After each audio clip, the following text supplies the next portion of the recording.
Hello everybody, just a quick update on what we're doing at the moment. I've sorted my garage out completely now so that there's plenty of room around the car to work if it's raining, and I've moved the motorhome off the drive right further forward and fitted another security post so that if it's nice I can get the car out without having to play car Jenga like I did at the weekend and move this, move that, the other. So there's always a space now right outside the front of the garage, which I'll show you in a minute, and just makes my life easier. I can work in here if it's raining or out there if it's nice. So there you go, I'll show you that, then I'll give you a quick rundown on what I've decided to do with the car this spring and summer, if you like. So this is the top end of the garage where I keep all my tools in these yellow cabinets, and my workbench is now there. As you can see, that's the seat that you just saw me sitting on. So there's a fair 6 foot in front of the car where I've got to work, and then the car itself is in the garage now. Plenty of room down the sides like that, and then out here the motorhome used to be backed up onto the drive here, and obviously last weekend I had to keep moving it. I've now turned the motorhome round and put it up here. Still gives us loads of room there to work on the car, as you can see, and the motorhome is now in the middle of the drive. Just waiting for this to set, but I've set another steel post in the drive, and then obviously I've still got the top end of the drive there for the missus's car to go. Here's the car out of the garage now. You can see I've just got a bit more room to work on it. And obviously it's nicer out here than sitting in a garage.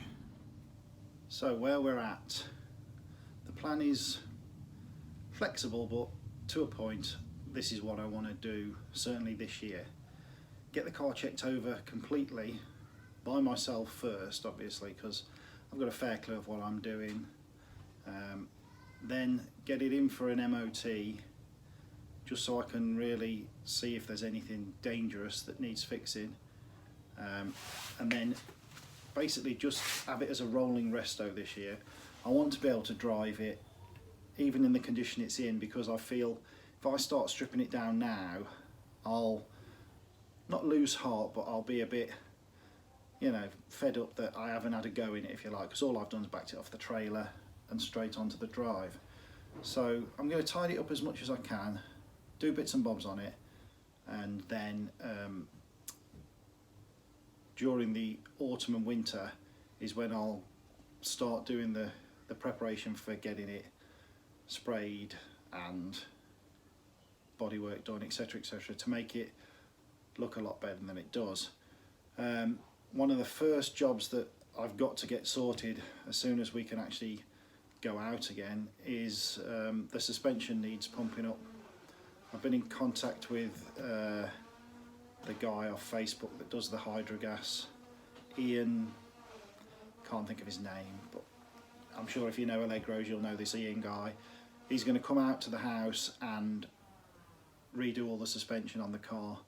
It's quite a cost, it's about 590 quid, which is expensive considering the car only cost me 700 quid, but it's got to be done. The car's sitting too low, it's got to be right. I mean, he reckons it can last up to 15 years, and in 15 years I shall be 67, so I figure that's fine. So that's going to be a big expense, but that'll be hopefully the only big expense I've got initially before the restoration begins properly, because obviously a paint job will cost a lot more money than that. But like I say, that's got to be done. So for now, my plan is do as much tidying up of the bodywork as I can, cleaning parts, knocking the old filler out and having a look what's underneath it, but generally not doing anything detrimental to actually take the car off the road. For the next few weeks while we're locked down, all I can really do is clean bits up, have a good look over it, make a list of what I need to do, and we'll go from there. So in the next part of the video I'll just pick one of the jobs I'm about to start. I haven't decided yet, and we'll do that, and then I'll follow up the next video with another one, and we'll just go like that, and hopefully I don't get too boring and we all enjoy it. Catch you later. First thing I want to tackle is try and get this black paint off the bonnet and see what the bonnet is like underneath. I'm going big or going home. There's no reason. I'm either going to ruin it or not, but it doesn't matter. Like I say, it's thinners on a rag, and already just with one wipe it's going to come off. So I don't know what it'll do to the paint underneath, but that really doesn't matter at this stage. Keep seeing what happens.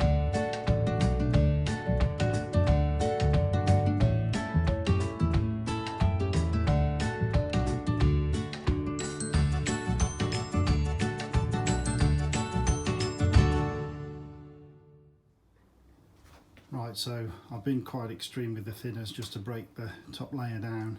Now I'm being more gentle and obviously just doing little sections at a time, but it's easily getting the black paint off, just making a bit of a mess, but hopefully I don't run out of thinners.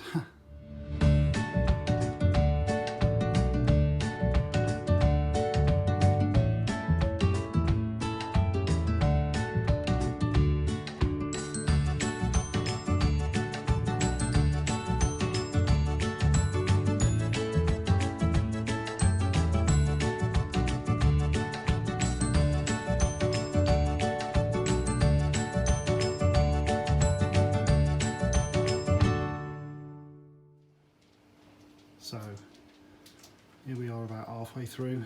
It's probably took me about 40 minutes now, I guess. And we're getting back to the standard colour slowly. So there we go.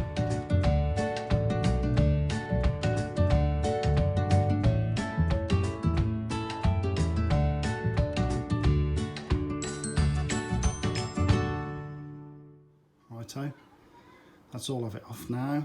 I'm just going to wash it all off and see what it polishes up like.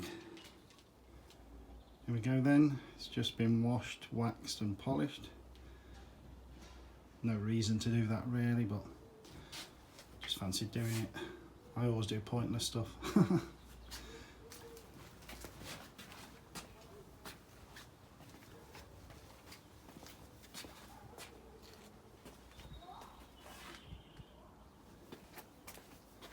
Looks a bit better than it did anyway.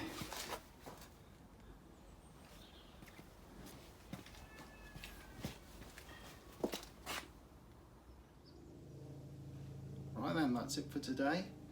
Don't have to cram as many hours in. Now I'm off work for a while, so just going to do a bit here and there. Quite happy with how it's gone. The bonnet looks rough obviously, because that's obviously why someone painted it, but I think it still looks better now than it did in black. So probably tomorrow I'll have a go at some sanding that filler down and digging the boot holes out and having a look where we're at. Until then, catch you on the next one. Bye.